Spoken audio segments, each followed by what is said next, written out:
We at NAMM, baby. Oh shoot. NAMM 2015. Whoa, 2015. 2015. We're throwing it back. I'll see myself. If you don't know what NAMM is, it is this giant conference. I'm talking halls and rooms and just like miles of music gear and like adjacent music stuff like lighting, fog machines, back-end house sound kind of things. Like everything music related is there, and a bunch of musicians and people in the music industry descend onto NAMM to gather, talk business, and also just like reunite. And it feels like a family reunion sometimes, and you get to meet a lot of people that you only know from the internet. It's really cool. I'm back home now and I'm both exhausted and energized. Let's talk about some of the interesting things I saw at this year's NAMM.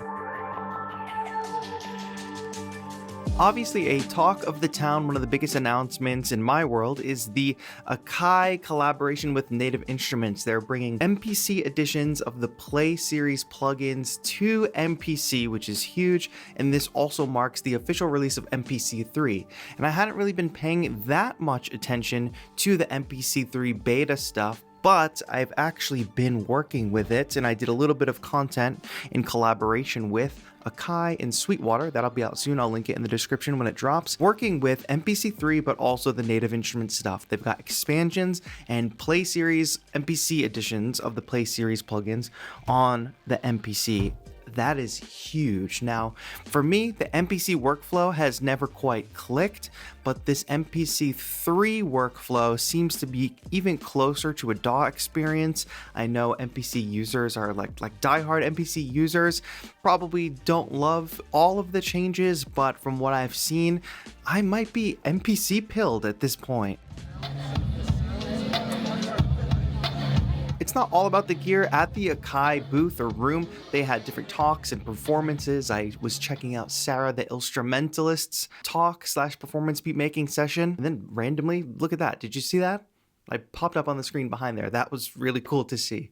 But there were tons of amazing artists coming through there, doing workshops. Like when I tell you there's like huge names at NAMM, it's like Jermaine Dupri was in this room. Stevie Wonder was wandering the show floor. I'm watching Sarah, and DiBiase is over there in the audience. You have, of course, the legendary Andy Mack, who's like the MPC guy, one of the busiest dudes at NAMM this year, I think. And it's really amazing all the faces you get to see.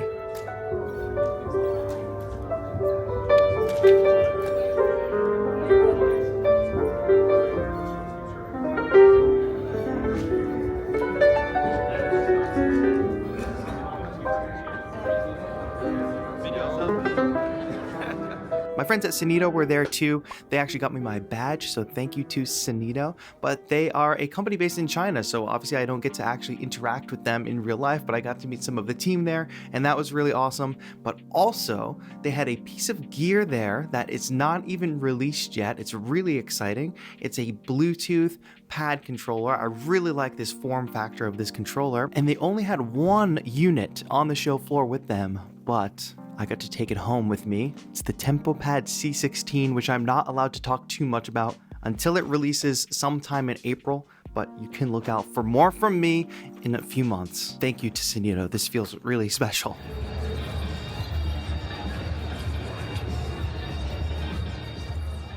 So now I'm not too much into DJ stuff, but two DJ things caught my attention. Number one, Korg has this new deck that has a looper built into it and a delay as well. So basically you can throw a record on, loop a section of that record, pull it off, and add a new one and kind of do sound on sound mixing, do a little delay. That seems really cool, and it seems like a looper on a DJ deck or a vinyl deck is a no-brainer. Is that not more common? Like I said, I'm not in that world, but that seemed really cool.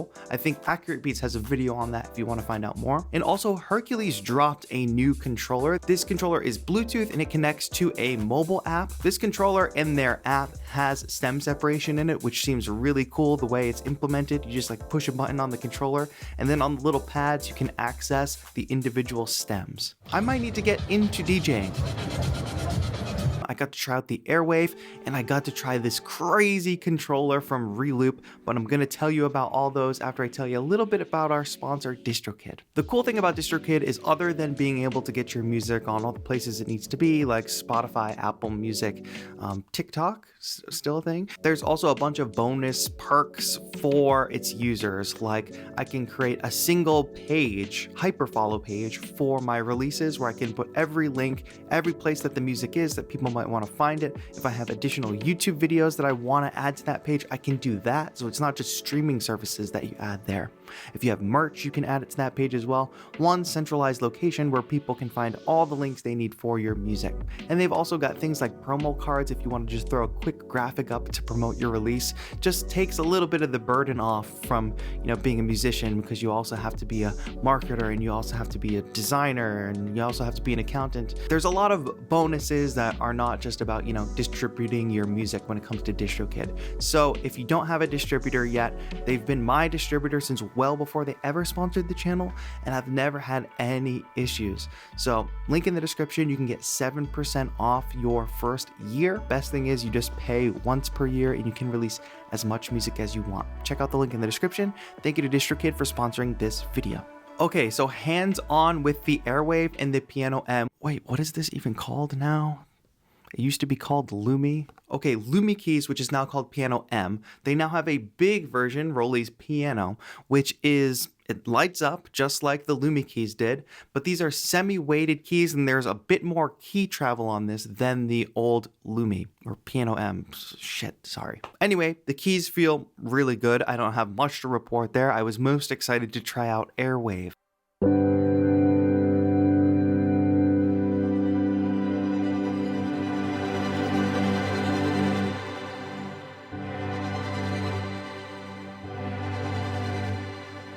You can move your hands around, you can do different gestures like forward and backward, you can tilt your hand, you can also grab and hold, which you can use to like cut off sound and release it back again, which it just feels like magic. It feels like some Harry Potter shit or something. Or using the Force, which is like a way cooler reference.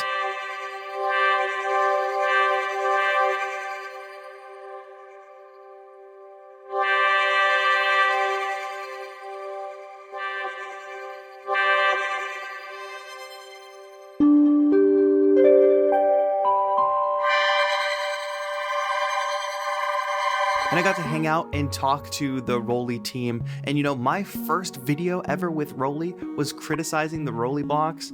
And I met the CEO for the first time and he said, I remember that video. I remember really wanting to get in touch with you and making that connection. And that's actually what happened. A critical video led to a really great relationship, and I think has led, not my video alone, but they have greatly improved their products based on user feedback, and they're really nice people, and you can tell that they really care about the music technology they're making. Then I was walking down the show floor and I saw this dude jamming on like a MIDI wind controller.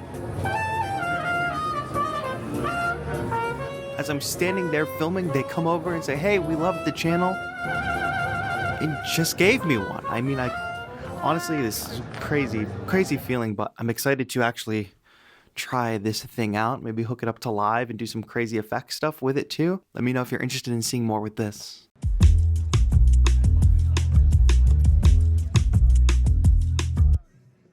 And then I had to stop by ReLoop's booth because they just dropped this insane MIDI controller that has like every kind of control on it. It's a monster. I will let my friend from ReLoop tell us a little bit about those. Our KeyPad Pro, we're very proud of it because it is a very versatile MIDI controller. You got 4 sections, the velocity sensitive keys, the 16 pads there, the control section as well, and the master section on the left.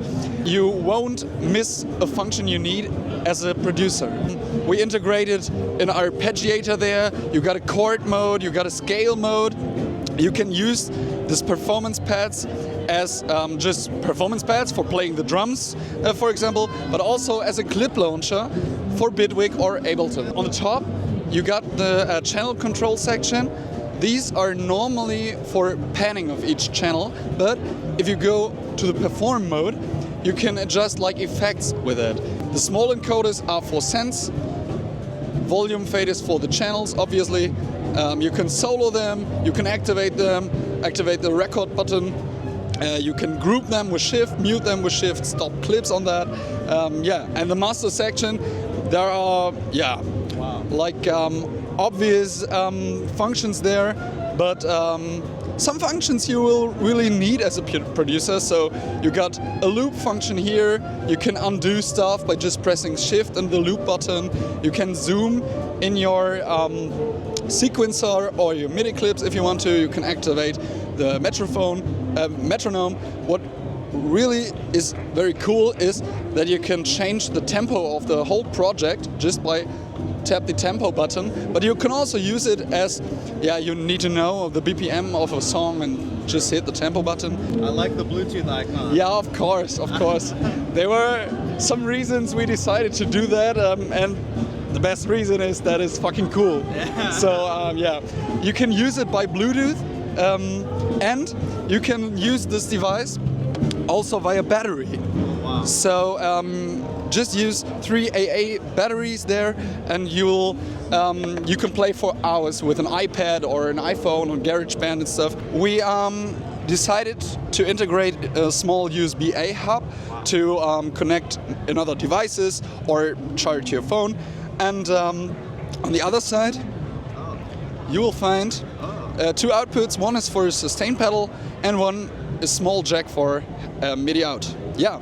And before I even left for NAMM, I saw this go on sale and I decided to order one myself. It's first and foremost a Bitwig controller. The control surface for Bitwig is already available, but the Ableton Live control surface is not yet available. So this might just I might just wait to open this until that Ableton Live control surface becomes available. I'm very excited though. Like, as far as MIDI controllers go, this thing is like a monster. But this year's NAMM felt really special. I'm really grateful that I got to meet a lot of people for the first time, and I'm really grateful that I got to see a lot of people that I generally only see once a year. I can't possibly name them all, but if you are into this world of music technology and just like music industry in general, and you can ever find your way to a NAMM show, I would definitely recommend it. It's definitely overwhelming and exhausting, but just the sheer amount of things that you can see and people that you can meet, it makes it all worth it. And I think everybody in this community is very kind and very welcoming and very open,